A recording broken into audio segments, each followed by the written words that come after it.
मध्य पूर्व एक बार फिर युद्ध के मुहाने पर खड़ा है। इजराइल और ईरान की लड़ाई अब सीरिया तक पहुंच गई है। जंग की चिंगारी तो पहले ही भड़क चुकी थी, लेकिन अब वो आग सीरिया में धधक उठी है। सवाल अब ये नहीं कि हमला कौन करेगा, सवाल ये है कि अगला हमला कब होगा और कहां होगा।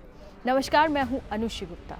इजराइल की सेना ने हाल ही में सीरिया के आर्मी हेडक्वार्टर को निशाना बनाकर बम बरसाए, लेकिन इस हमले से सबसे तीखी प्रतिक्रिया सीरिया से नहीं बल्कि ईरान से आई है।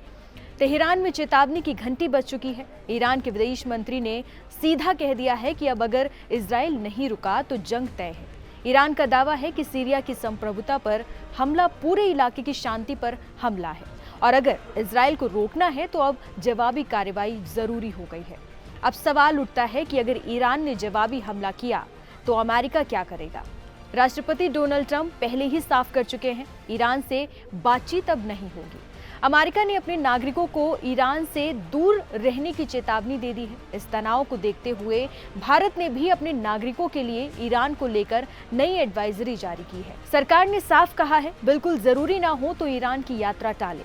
वहां रह रहे भारतीयों को भी जल्द से जल्द लौटने की सलाह दी गई है। दूसरी ओर यूरोपीय ताकतें भी ईरान पर नए प्रतिबंधों की तैयारी में जुट गई हैं। अगर अगस्त तक कोई परमाणु समझौता नहीं हुआ तो ईरान पर फिर से अंतर्राष्ट्रीय शिकंजा कस जाएगा। बात साफ है, ईरान और इजराइल के बीच हालात काबू से बाहर होते जा रहे हैं। अगर मिसाइलें चली तो ये लड़ाई सिर्फ दो देशों की नहीं रहेगी। सवाल अब ये है कि क्या अगली सुबह जंग की शुरुआत लेकर आएगी। अमेरिकी राष्ट्रपति डोनाल्ड ट्रंप पहले ही ऐलान कर चुके हैं कि ईरान के लिए बातचीत के दरवाजे अभी बंद हैं।